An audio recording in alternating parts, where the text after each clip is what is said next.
Hello दोस्तों, आप सभी का स्वागत है अपने यूट्यूब चैनल पर।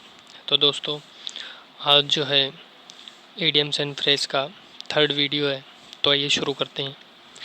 पहला क्वेश्चन है, to play ducks and drakes. तो इसका जो मीनिंग होता है वो होता है टू स्क्वेंडर मनी, यानी पैसा गंवाना। To play duck and drakes का मतलब ही ये होता है कि पैसा गंवाना।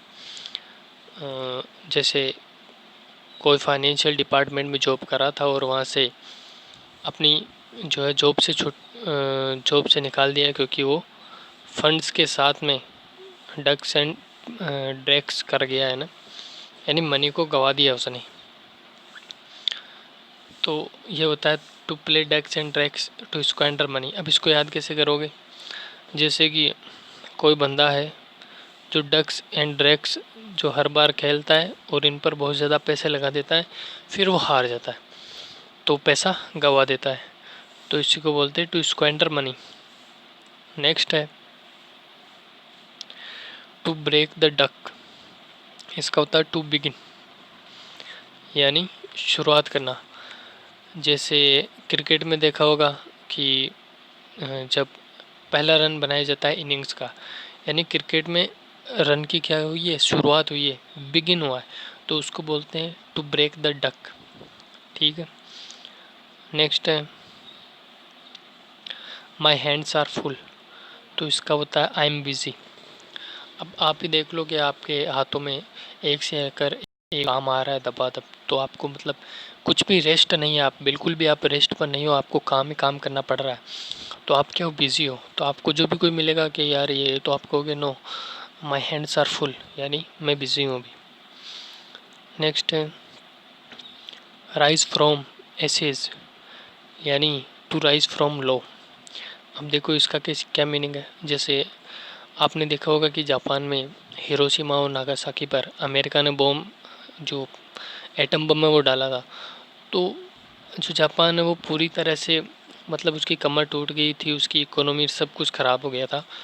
तो अब वहाँ से वो क्या हुआ, ग्रो होना शुरू हुआ, यानी फिर से अपने अस्तित्व के लिए, अपने एग्जिस्टेंस के लिए वो फिर से लो, एकदम जहाँ से वो शुरुआत करता है, तो उसको बोलते हैं to rise from low, rise from ashes. जैसे कहीं भूकंप वगैरह आ जाता है, फिर जब वहाँ फिर से डेवलपमेंट स्टार्ट होता है, तो उसको बोलते हैं राइज फ्रॉम लो। ठीक है, तो राइज फ्रॉम एसेज, इसको याद रख लेना।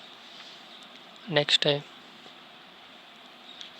To give someone a piece of mind, यानी टू स्कोल्ड, यानी किसी का जो पीस ऑफ माइंड है, जो पीस वाला माइंड है, आप उसको गिव कर रहे, तो वो आपको मतलब क्या है, वो स्कोल्ड करेगा, डांटेगा गुस्से में आकर, तो इसको बोलते हैं टू स्कोल्ड। नेक्स्ट है a bull in the china shop, यानी एन ऑकवर्ड पर्सन। अब देख लो यार, कोई शॉप है चाइना की, है ना, और उसके अंदर बुल जाके खड़ा हो गया, तो यार ये तो ऑकवर्ड पर्सन ही है, ऑकवर्ड बात ही है। तो इसका वैसे मीनिंग ये होता है कि वह व्यक्ति जो, उसके लिए वो परिस्थितियाँ नहीं होती है फिर भी वो वहाँ जाता है, यानी जो उन एक्चुअल में वो परिस्थितियाँ उसके लिए होती नहीं है वो व्यक्ति, तो वो ऑकवर्ड ही होगा उन परिस्थितियों में। जैसे मान लो किसी को शादी में जाना पसंद नहीं है और उसको उसके कोई यार दोस्त या रिश्तेदार लेकर चले गए, तो वो वहाँ पर क्या हो गया, bull in the china shop हो गया, क्योंकि वो वहाँ पर ऑकवर्ड फील कर रहा है।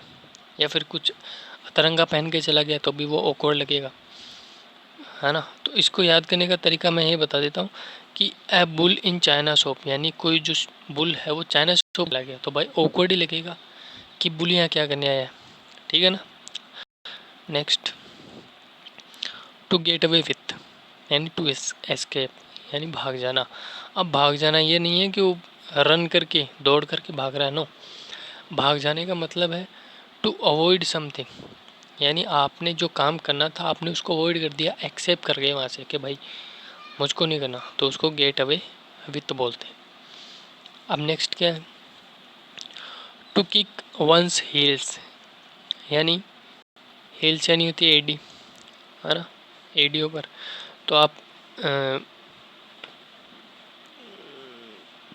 आप क्या कर रहे हो कि टू किक, किक यानी मारना, वंस हील, यानी वेस्ट टाइम। अब इसको कैसे याद करोगे, जैसे ऐसे मान लो कि आप किसी की यहाँ पर पैरों पर मार रही हो, है ना, तो अब वो थोड़े दिन चल नहीं पाएगा, अपना काम काज कर नहीं पाएगा, तो आप अब वो क्या करेगा भाई, टाइम वेस्ट ही है उसके लिए। तो जब तक वो ठीक नहीं होगा तब तक क्या करेगा, तो उसका क्या हो रहा है, टाइम वेस्ट हो रहा है। तो इसको आप ऐसे याद कर सकते हो, बहुत ईजी है। अब ये देखो, make hay while the sun shines, है ना, तो इसका हो गया to make best use of favourable opportunities. मतलब क्या है कि मौके का फ़ायदा उठाना, कि आपके लिए कोई फेवरेबल अपॉर्चुनिटी आई है और आप क्या कर रहे हो, अपना बेस्ट दे रहे हो उसमें, है ना, तो इसको बोलते हैं मेक है वाइल द सन शाइन्स। अब कैसे याद कर सकते हो कि जैसे सन शाइन्स यानी दिन, हाँ सूरज चमक रहा है, दिन चढ़ गया है, तो आप क्या करो, जल्दी से अपने काम कर लो क्योंकि फिर से रात आ जाएगी, है ना। तो अपने काम काज सल्टा लेना दिन के दौरान ही, यानी अभी सन शाइन कर रहा है, यानी सूर्य उदय या हो रहा है, तो क्या है कि जो कंडीशंस है जैसे भी, यानी आपको सब कुछ दिखाई दे रहा है, तो आपके लिए फेवरेबल है सारी कंडीशंस, तो आपको क्या करना चाहिए, अपना काम काज उसी में निपटा लेना चाहिए, है ना। तो ऐसे याद करने का तरीका है, यानी मौके का फ़ायदा उठाओ। लास्ट क्वेश्चन है, to put a spoke in one's wheel, तो इसको बोलते हैं टू डिस्टर्ब। अब कैसे याद करोगे कि स्पोक कर देना किसी के व्हील, यानी व्हील होता है टायर या चक्कर, तो उसके जो साइकिल है उसका, उसमें आप इंटरफेयर कर रहे हो, है ना, उसमें आप इंटरफेयर कर रहे हो, तो आप क्या कर रहे हो, सामने वाले को डिस्टर्ब कर रहे हो। तो ये 10 हमारे इडियम्स एंड फ्रेजेस हैं जो कि एग्ज़ाम में पूछे गए हैं। इनमें गेट अवे विथ हो गया, ऑकवर्ड, ये बुल वाला ये भी मोस्ट है, और पीस ऑफ माइंड वाला भी है, और ये my hands are full to play with ducks and drakes. तो ये जितने भी मैंने करवाए सब मोस्ट इम्पोर्टेंट है।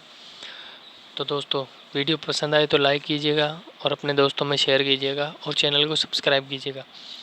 तो मिलते हैं नेक्स्ट वीडियो में। Thank you.